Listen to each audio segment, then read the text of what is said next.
Let's talk about bottom contact, fish staging up on docks, hard pieces of cover, the 3 best ways I like to target them, and the best worm to put on them.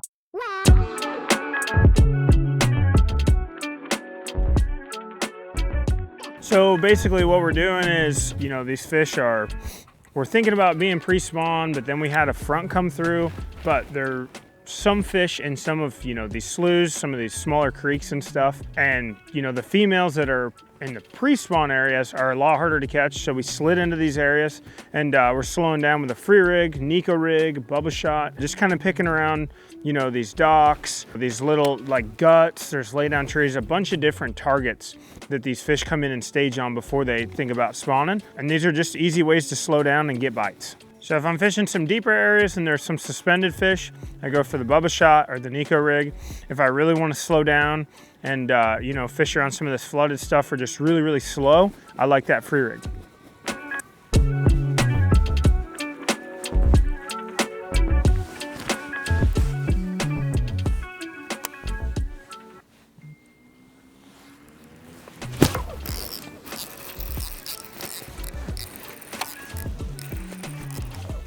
Is it super, super shallow?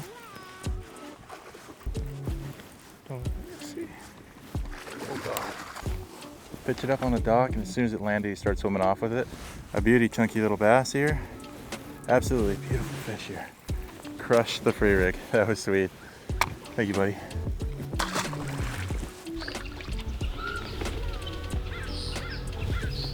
Yep. There you go. Let me get in there too. Good one? Need help? No.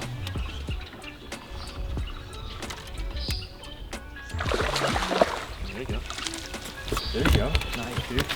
Sweet. On the free rig. Nice. In this particular scenario, there are fish pulling up. You know, if there's secondary bays or little stretches, there will always be, you know, something there. In this particular case, and you see it a lot across the country, is there's docks, right?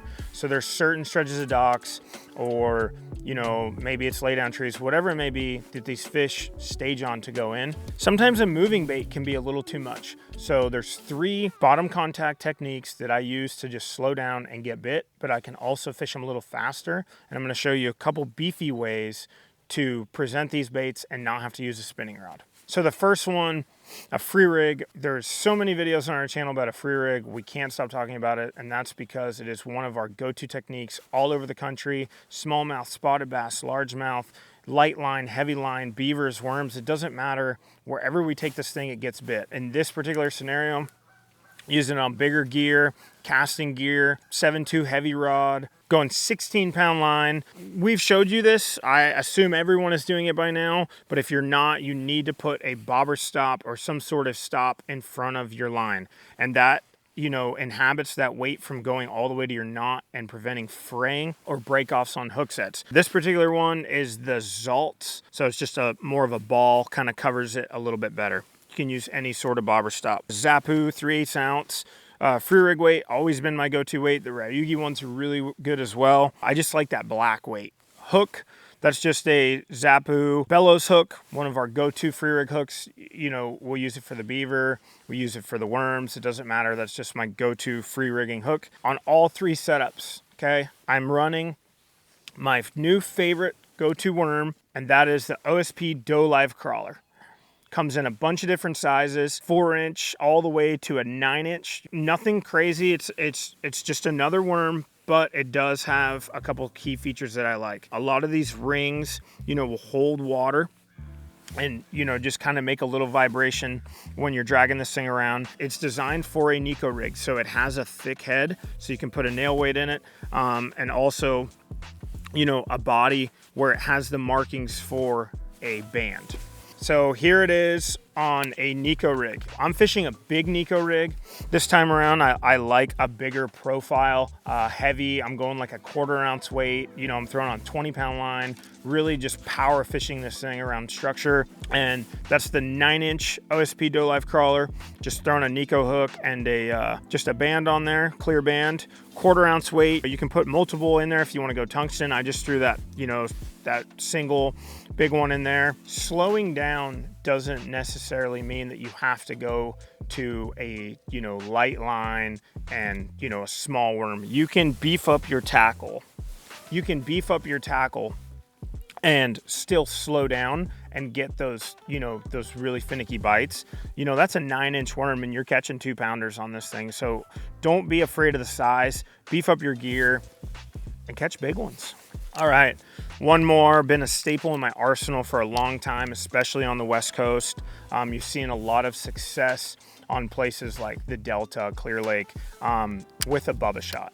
So the Bubba shot is your traditional style drop shot, but you're going way heavier line, heavier rods. So when it comes to line with this guy, you know, I kind of start at like 14. You can go all the way up to 20, but because it is a drop shot, the heavier you go in line, you know, it starts to spin and coil your line. The sweet spot's like 16-pound on this deal. For hooks, owner makes this HD cover shot now, and dude, that is the best Bubba shotting hook I've ever used. Just really pins them, and it's a super heavy gauge. Again, O.S.P Dolive crawler. Just, I'm hot on it. I like it. It gets bit. 1/2 ounce weight. You can go 3/8, sometimes even 3/4. You can pitch this, you know, around bushes. You can flip, you know, grass lines. As long as you're not trying to like punch through it, it's a really good way to present a worm on casting gear where you would have to use it on spinning. So this is my 1-3 punch when I want to slow down. And the reason I carry all 3 is because if there's fish suspended on docks, I want to go with my drop shot rig, kind of keep it in front of their face. If they're just glued to the bottom, I like throwing that Neko rig, just dragging it around really, really slow. Also, the free rig is good in that scenario when you just want to really creep it and, you know, separate that weight and get that real natural fall. Those are my 3 setups when I want to slow down but still stay, you know, in big tackle. Hopefully, if you're not already doing this, you guys can learn from this video and go catch some big ones on it. I had a good time talking about it. Again, that Dolive crawler has been a killer bait for me. You can put whatever favorite plastic or worm that you guys like on these rigs. But for me, this time of year, O.S.P Dolive crawler, they bite it.